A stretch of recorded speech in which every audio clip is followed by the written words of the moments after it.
तो बच्चे साधु बनने के लिए अलग अलग परिवार से परिवेश से आते थे, अलग तरह का उनका भोजन खान पीन होता था। तो एक बच्चा आया जो मांसाहारी परिवार से था। मैंने उससे पूछा, बेटा क्या खाओगे? कहता चिकन खाना है। मैं एक मुर्गा खरीद के लाया। This is real story. और मैंने एक चाकू, मैंने कहा ऐसा बेटा ये है, काट के खा लो। कहता नहीं मैं इसको काट नहीं सकता, इतना सुंदर है। मैंने कहा जब खाना है, सब्जी काट के खाते हो तो मुर्गे को पकड़ो, काटो और खाओ। I can not, and I am telling you frankly, after that day that boy become complete vegetarian. मैं इस बात को इसलिए कहना चाह रहा हूँ कि मैं देखता हूँ कि भारत के अंदर, मैं विदेशों में रहा हूँ, I have lived in around 25 countries, वहाँ पर आप सड़क के ऊपर जानवर को कटते हुए नहीं देखोगे। भारतीय आदमी जाता है, कहता है ये मुर्गा निकाल, वो मुर्गा चीखता है, चिल्लाता है। मुझे समझ में नहीं आता कितना क्रूर है वो आदमी, और अपने बच्चे को लेकर के खड़ा है और वहाँ खून बहता है और वही बच्चा बाद में क्या बनता है।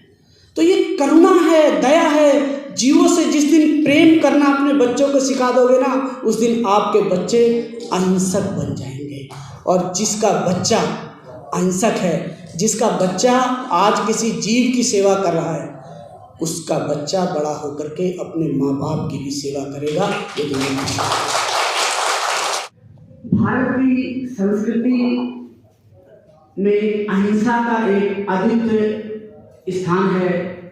आज से लगभग 200-600 वर्ष पूर्व भारत भूमि के उत्तरी हिस्से में, हिमालय की तराई में, जो उत्तर प्रदेश से लेकर के वर्तमान बिहार तक जाता है, यहाँ पर 2 महामानवों ने जन्म लिया। एक थे भगवान महावीर। भगवान महावीर ने अपना गृहस्थ जीवन त्याग करके संसार के जो लोग, दुखी लोग हैं, उनको एक मंत्र दिया, और वो मंत्र था अहिंसा। भगवान महावीर के समय में ही कपिलवस्तु में एक महापुरुष उत्पन्न हुए, जिनको आप लोग सिद्धार्थ गौतम बुद्ध के नाम से जानते हैं। उन्होंने भी इस संसार को एक उपदेश दिया, एक मंत्र दिया, वो था करुणा। करुणा और अहिंसा भारतीय लोगों की संस्कृति के अंदर निहित है, और करुणा और अहिंसा का एक ऐसा मंत्र है जो हर भारतीयों को जीवों के प्रति दया करना सिखाता है। 4 अप्रैल को महावीर जयंती है। हम लोगों ने जो भगवान बुद्ध के अनुयायी हैं, और इसके साथ साथ जो दूसरे लोग हैं, अहिंसा को मानने वाले हैं, चाहे वो हिंदू धर्म से हैं, चाहे सिख धर्म से, चाहे किसी भी धर्म से, हम लोगों ने सोचा कि क्यों ना अहिंसा परमो धर्म को ही हम मुख्यतः मान करके, जो लोग मूक जीव हैं, जो अपने भूख को भी नहीं कह सकते कि हम भूखे हैं, जिनको अगर चोट लगी है तो नहीं कह सकते कि हमें चोट लगी है, और हमारे सदियों से, जब से प्रकृति आई है, वो हमारे साथ जीवन यापन कर रहे हैं, उन्हीं लोगों के लिए इस देश के अंदर, इस दिल्ली के अंदर, और स्पेशली जो न्यू दिल्ली म्युनिसिपल काउंसिल है, उसके अंदर जो लोग हैं वो भोजन खिलाते हैं। सुबह सुबह उठ करके बेशक से वो भूखे रह जाएं, लेकिन उनके मन में एक अनुकंपा होती है, करुणा होती है कि कोई जीव भूखा ना रहे। ऐसे लोग अपनी गाड़ियों के अंदर, या कुछ लोगों को रख करके बरसात में भी, हर तरह के मौसम में, जिस तरह से एक सिपाही सेना को सीमा के ऊपर खड़ा होकर के देश की रक्षा करता है, उसी तरह से ये लोग जीवों की सेवा में लगे रहते हैं। अपने धन से या लोगों से भी कई बार धन इकट्ठा करके कार्य करते हैं। ऐसे लोगों को हम लोग सम्मानित करने के लिए प्रोग्राम रखा है, जिसका नाम है कंपैशन इन एक्शन। और इस प्रोग्राम में जो हमारे मुख्य अतिथि हैं आचार्य लोकेश मुनि जी, अभी पधारने वाले हैं। एक छुरी होती है जो किसी क्रिमिनल के हाथ में होती है, और एक छुरी डॉक्टर के भी हाथ में होती है।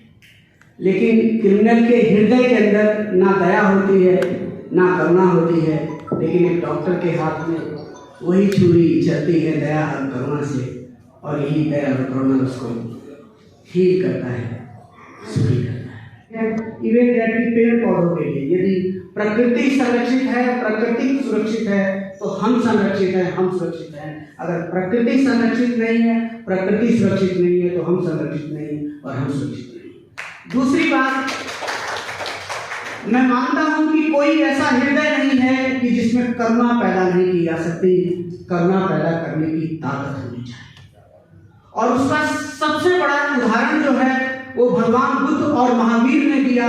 अगर आप उनके जीवन वृत्तांतों को पढ़ोगे, हमारे बीच में आचार्य लोकेश मुनि जी उपस्थित हैं, इसलिए मैं महावीर जी के बारे में तो नहीं, मैं बुद्ध के बारे में बोल सकता हूँ कि अंगुलीमाल की कहानी आपके सामने है। अंगुलीमाल से ज़्यादा क्रूर व्यक्ति शायद ही कोई हुआ होगा, लेकिन उसके मन में भी, उनके मन में भी भगवान बुद्ध ने करुणा उत्पन्न कर दी। और करुणा भी ऐसी कि जब वो भगवान बुद्ध के साथ वो अनाथ पिंडर के बिहार में आए, अगले दिन सुबह वो पात्र लेकर के भिक्षाटन के लिए जा रहे थे। ये भारतीय परंपरा थी। जैन साधु, बौद्ध साधु सभी भिक्षाटन के लिए जाया करते थे। और जब वो भिक्षाटन के लिए जा रहे थे तो रास्ते में उन्होंने देखा कि एक महिला जो है वो अपने गर्भ की जो पीड़ा है, जो शिशु उत्पन्न होना है, उससे कराह रही है, उसको वेदना उत्पन्न हो रही है। उसको देख करके अंगुलीमाल के मन में करुणा उत्पन्न हुई। एक ऐसा अंगुलीमाल जो कल तक लोगों की हत्या कर देता था, आज एक स्त्री की वेदना देख करके जब वो करुणा उत्पन्न हुई तो भाग करके भगवान बुद्ध के पास वापस आते हैं। कैसे तथागत, एक महिला है, उनको प्रसव वेदना हो रही है, मैं क्या करूं? भगवान बुद्ध ने कहा कि अंगुलीमाल आप जाओ, सिर्फ ये प्रार्थना करो कि यदि मेरे मन में कभी किसी के लिए कोई करुणा उत्पन्न हुई हो तो उसके प्रताप से इस बहन का जो प्रसव है वो बिना वेदना के हो।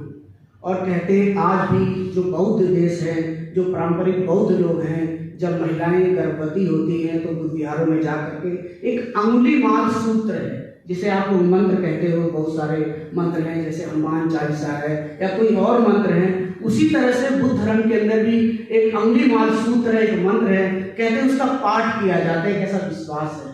तो करुणा यदि अंगुलीमाल के मन में पैदा हो सकती है तो हम लोगों के भी मन में हो सकती है। जो लोगों के मन क्रूर है उसी को लेकर के हम कार्य कर रहे हैं। लेकिन जो बौद्ध और जैन जो उपदेश हैं भगवान महावीर या भगवान बुद्ध के, उन उपदेशों को भी हम सूत्र कहते हैं। उसमें कहा है मामंग अपादको हिंसी मामंग हिंसी दुपादको मामंग चतुपदो हिंसी मामंग हिंसी बहुपदो, कि ना मैं किसी बिना पैर वाले की हत्या करूं, ना मैं 2 पैर वालों की हत्या करूं, ना मैं 4 पैर वालों की हत्या करूं, ना मैं बहुत सारे पैर वालों की हत्या करूं, और मैं किसी की भी हत्या नहीं करूं, किसी के साथ द्वेष नहीं रखूं, इसी तरह से वो प्राणी भी मेरे साथ वैसा ही करे। एक ऐसा भाव भारतीय संस्कृति के अंदर रहा है और वहीं से आया है अहिंसा परमो धर्म। मैं अहिंसा परमो धर्म के बारे में एक बात और कहना चाहूँगा जो भारत की आज़ादी की लड़ाई से जुड़ा हुआ है। 1890 के आसपास को ये जो हमारी थियोसॉफिकल सोसाइटी है, अड़ैयार नदी के किनारे, वहाँ पर 2 लोग, एक व्यक्ति का नाम था पंडित अयोधी दास और एक का नाम था professor P Lakshmi Narasu. Professor P Lakshmi Narasu Madras university के अंदर फिजिक्स में डायनामिक्स के प्रोफेसर थे। पंडित अयोधी दास ने तमिलनाडु के अंदर बहुत सारी खोज करी और उन्होंने पाया कि जैन और बौद्ध धर्म का जो मूल है वो एक है, दोनों एक जगह से निकल के आते हैं, एक ही जड़ की 2 अलग अलग शाखाएं। पंडित अयोधी दास ने एक सोसाइटी बनाई थी, South Indian Buddhist association of Sakyas, और उन्होंने 5 उसकी ब्रांचेज बनाई थी। एक ब्रांच होती थी डरबन में। डरबन में जो ब्रांच होती थी वहाँ पर उनके साले होते थे, उनका नाम था रेट्टमलई श्रीनिवासन। रेट्टमलई श्रीनिवासन को आप जो 2nd राउंड टेबल कॉन्फ्रेंस है उसमें महात्मा गांधी के बगल में बैठे हुए देख सकते हैं। और रेट्टमलई श्रीनिवासन जहाँ रहते थे वहाँ एक बुद्ध विहार था, वहाँ एक बर्मीज भिक्षु रहा करता। हिस्टोरिकल है जो मैं बोल रहा हूँ, आप 2nd राउंड टेबल कॉन्फ्रेंस की फ़ोटो दिखाइए, दैट इज़ एवरीथिंग हिस्टोरिकल। और कहते हैं वहाँ से हमारे जो अहिंसा के पुजारी महात्मा गांधी जी हैं, उनको अहिंसा का सिद्धांत मिला, जो बाद में हमारी आज़ादी का एक मूल मंत्र बना। और इसी मूल मंत्र को, अहिंसा के मूल मंत्र को 2600 वर्ष पूर्व भगवान महावीर ने दिया था, और आज हम लोग भी उसी मंत्र को आगे ले जाने की कोशिश कर रहे हैं। गंगोत्री के साथ, गंगा के साथ क्या हो रहा है? जो जीवनदायिनी नदी है, लोग उसके किनारे सेप्टिक टैंक बना रखा है, और जब वही सेप्टिक टैंक भर जाता है तो वो शायद गंगा के अंदर वही जाता है करके मैं बड़े हैरान था, मन बड़ा दुखी हुआ, गर्वित हुआ कि नदियाँ भी हमारी दूषित हो रही हैं। हम उनके साथ भी, अपने जीवन के साथ हम हिंसा कर रहे हैं। वो जो ये शहर में रहने वाले जीव नहीं है, लेकिन जो नदी है उसके साथ भी हिंसा कर रहे हैं। शब्द कहा हारमोनियस को existence, not only among the human beings but with other living beings also. Here I can give 2 examples. आप लोग कहेंगे कि भंते जी ही ज़्यादा समय ले करके बोल जाते हैं, क्योंकि मैं जीवन जीता हूँ। मैं श्रीलंका में गया व्हेन आई वॉज अराउंड 18+। तो मेरे कमरे में एक और भिक्षु होते थे, तो मेरे कमरे में एक सांप आ गया। अब मैं तो डर गया, कहते कोई बात नहीं, सो जाओ सो जाओ, उसको मैं पकड़ के बाहर कर दूँगा। और रियली में उन्होंने पकड़ा और बाहर कर दिया। मैं कहा तो कमाल की बात है। इसके बाद उस जगह से मैं दूसरी जगह गया, हमारी एक लाइब्रेरी थी, वहाँ पर भिक्षु लोग पढ़ते थे और एक सांप आकर के रोज़ लाइब्रेरी के पीछे रहता था। I am telling real story and that is how I learn to live with snake. When I built my own monastery in Auroville, there was a cobra in front of my room. I never removed it, and I think many years we lived together. मैंने उसको कुछ नहीं कहा। हमारे यहाँ पर जो विद्यार्थी लोग थे, पढ़ते थे, उनको कुछ नहीं कहा।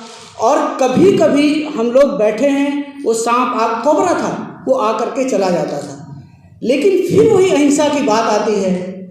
जानवर की जो दुनिया है उसमें अहिंसा है, हिंसा सिर्फ भोजन तक है। मनुष्यों की दुनिया में हिंसा खाली भोजन में नहीं है, हिंसा उसके पूरे जीवन में है, और यही हिंसा जो है समस्त प्रकृति को नष्ट कर रही है, और यही हिंसा घरों के अंदर आती है। मैं एक चीज़ और कहूँगा कि जब मैं देखता हूँ कि जो जानवरों के साथ काम करने में महिलाओं की संख्या ज़्यादा है पुरुषों की अपेक्षा। अगर 10 महिलाएं हैं तो कहीं एक पुरुष मिलेगा। ये क्यों है? क्योंकि अहिंसा महिलाओं में इनबिल्ट है। अगर वो घर के अंदर भी हिंसा को सहती है तो सिर्फ इसलिए चुप रहती है कि बच्चे के लिए उसके मन में अहिंसा है कि ये जो बच्चा है इसका जीवन कहीं हिंसक ना हो जाए, इसको आगे तक ले जाना है, इसीलिए वो घर की हिंसा समझती है। अगर तौर पे आचार्य लोकेश मुनि जी के जीवन से, उनकी दिनचर्या से, उनकी शिक्षाओं से प्रभावित हूँ, और मुझे 2 लोगों ने प्रभावित किया है। एक पुस्तक थी बुद्ध की सूक्तियाँ मेरी अनुभूतियाँ, एक जैन मुनि ने लिखी थी, मुझे नाम याद नहीं है। एक और जैन मुनि थे जिनका नाम था नागराज डिलिट, उनकी PhD की थीसिस है पाली त्रिपिटक और आगम एक अनुशीलन। और मैं कहता हूँ अगर आप लोग भारत के बारे में जानना चाहते हैं, beyond Ramayana and Mahabharata, beyond Hanuman Chalisa, if you want to know about real India, कि वो भारत जहाँ पे आज से 2600 साल पहले एक वैशाली की नगर वधू, जिसका नाम क्या नाम था? आम्रपाली, वो बुद्ध से मिलने जा रही है रथ पर सवार होकर के, और वहाँ का जो राजा है प्रसंजित नहीं, क्या नाम है उनका, बिंबिसार, वो भी जा रहा है। आज महिला को वो समानता नहीं है जो महिला को समानता उस बिहार के थी, जिस बिहार को हम कह रहे हैं वो बुद्ध विहार से आया है। उस बिहार में, उस वैशाली के पास में जो महिला को समानता थी, और अपने रथ से टकराते हुए जा कर के जब बुद्ध के द्वार पे खड़ी होती है तो बुद्ध कहते हैं कि महाराज, मुझे आपका न्योता स्वीकार नहीं है, मुझे इस महिला का न्योता स्वीकार है। जिस दिन भारत के अंदर महिलाओं को इज्जत मिल जाएगी, उस दिन भारत पुनः विश्व गुरु बन जाएगा, अन्यथा भारत विश्व गुरु नहीं बन सकता। एक और घटना मुझे याद आती है। भगवान बुद्ध भिक्षाटन के लिए जाते थे, तो एक दिन वो भिक्षाटन के लिए किसी द्वार पे पहुँचे। वहाँ पे एक महिला अपने घर पे झाड़ू लगा रही थी आंगन में। अब वो बुद्ध को देख करके इतनी खुश हो गई, इतनी उत्साहित हो गई कि उसने झाड़ू को बुद्ध के साथ खड़ा किया और खुद गई वहाँ से भोजन लेने के लिए। उसी तरह का उत्साह आप लोगों को देख करके मुझे हुआ और मैं जो स्वागत भाषण था विशाखा सैलानी जी को देना था वो दिलवाना ही भूल गया, क्योंकि सुबह तक मुझे आशा नहीं थी। मैं सच बता रहा हूँ कि ये हॉल इस तरह से भरा होगा। मुझे बड़ी खुशी है क्योंकि आगे बढ़ो, इंदिरा गांधी इंडोर स्टेडियम क्योंकि कोई भी प्रोग्राम तब सफल होता है जब आप लोग हों। तो इस प्रोग्राम की जो सफलता है वो आप लोग हैं, मैं नहीं। और इस प्रोग्राम की जो शुरुआत है वो विशाखा सैलानी जी हैं, क्योंकि हम जब जो लोग जीवों के लिए काम करते हैं हमें सबसे ज़्यादा प्रॉब्लम लोकल एडमिनिस्ट्रेशन से फेस करना पड़ता है और लोकल एडमिनिस्ट्रेशन भी मजबूर होता है, वो कानून से बंधा हुआ है। मैं देखता हूँ यहाँ पर विशेषकर माँ, मैं आपको सच बात बता रहा हूँ, जब मैं किसी कुतिया को देखता हूँ वो बेचारी बच्चे दे रखी है और घर घर जाके भोजन लेके आती है, बिल्कुल दुबली हो जाती है। उसी तरह से जब दिल्ली के अंदर मैं बंदरियाँ को देखता हूँ कि कहीं बच्चे को कमर पे, कहीं पीठ पर पेड़ से कूद रही है, भोजन के लिए तलाश कर रही है, और पढ़े लिखे लोग बेमतलब के पत्थर मार रहे हैं। बंदर कुछ नहीं कह रहा, वो चला जाएगा। पढ़े लिखे लोग, नौकरी पेशा लोग, मैं नहीं कह रहा तुम खिलाओ, लेकिन पत्थर तो मत मारो। वहाँ दिल मेरा दुखता है और वही एक जो दुख है, एक दर्द है, उसने मेरे अंदर जो विशाखा सैलानी जी है, इनका एक कुत्ता कुछ दिन पहले मर गया, इनके आंखों से आंसू आ रहे थे, होता है ऐसा। उसने एक आवेग पैदा किया कि हमें प्रोग्राम करना है और भगवान महावीर जन्मोत्सव का मौका था, इससे बढ़िया समय क्या हो सकता था।